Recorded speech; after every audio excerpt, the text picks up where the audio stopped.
सबसे हटके सबसे बचके भक्ति साधना। एक सवाल और, क्या है, कैसे बचें? कैसे बचे जो हमें बेवकूफ बनाता है? एक नई सोच और एक नई खोज, साधना शक्ति, मंत्र साधना, भक्ति, गुरु कृपा, ईश्वर से प्रार्थना। हम कहते हैं कि जो रियल है उस पे भरोसा करो, जो जबरदस्ती थोप दिया गया कि इसे करना है उसे हम नहीं कर सकते। ध्यान देना, जिसे आप कर रहे हो कहीं हो सकता है वह गलत ना हो। आप सोच रहे होंगे कि गुरु महाराज ऐसे क्यों बोलते हैं? क्योंकि आपको मैं सच दिखा रहा हूं, सच दिखाना चाहता हूं। हमारी एक एक बात को सुनोगे तो सच जान जाओगे, क्या सत्य है और क्या असत्य है। यह सब जानना बहुत जरूरी है। कुछ ऐसा चीज जो हमारे ऊपर जबरदस्ती थोपा गया कि यह हिंदू इस चीज को करे, यह हिंदू भाई हमारे से जुड़े, यह हिंदू हमसे रिश्ता बनाए, हमारे को भगवान माने, यह हिंदू का हम भगवान बने, मसीहा बने, हम सब कुछ है।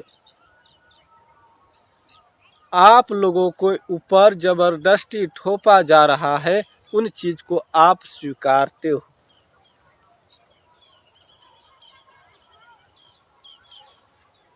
कई हिंदुओं ने अपना धर्म परिवर्तन किया है।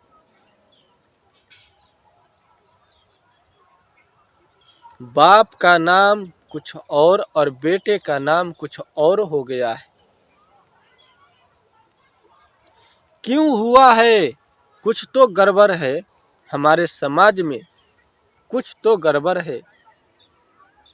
हमारे जो पर्व करते हैं उसमें कहीं न कहीं तो कुछ गड़बड़ है, तभी किसी न किसी का मन जो है टूट जाता है। भक्ति करते करते व्यक्ति को कुछ ना मिले तो भक्ति करना बेकार है। हम भक्ति करेंगे, भक्ति करते करते तबाह हो जाएंगे और हमें भगवान की दर्शन तक नहीं होगा, तो हम यही ना समझेंगे कि भगवान नहीं होता है। तो कहीं ना कहीं हमारा भगवान पर भरोसा करना या भरोसा करने का जो तरीका है उसमें कहीं ना कहीं गलती है। गलती तो वहाँ भी हो सकता है जिसके द्वारा हमें जानकारियाँ मिलता है। ध्यान देना, एक नई खोज, भक्ति साधना, मंत्र साधना। सबसे पहली बात कि लोग धर्म पर सवाल क्यों उठाते? कहीं न कहीं उसको भगवान को पूजने से उसको फल नहीं मिला होगा। कई लोग पूजे नहीं होंगे, जो पूजते हैं उसे मिलता है, जो नहीं पूजते हैं फल उसे नहीं मिलता, इसलिए उसे भरोसा नहीं होता है।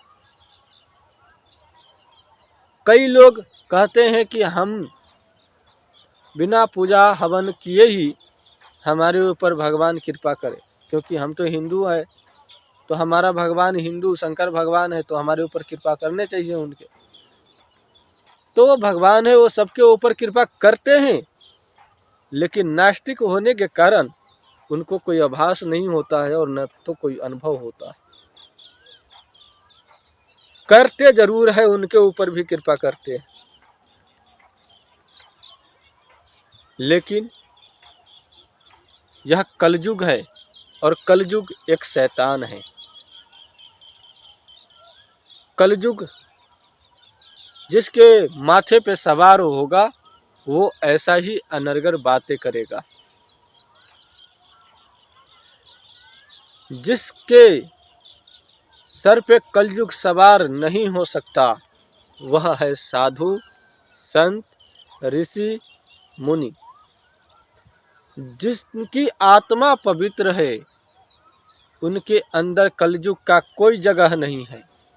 लोगों को पाप कर्म में मजा आता है और लोग वही करना चाहते हैं तो उनके ऊपर कलयुग सवार होगा ही।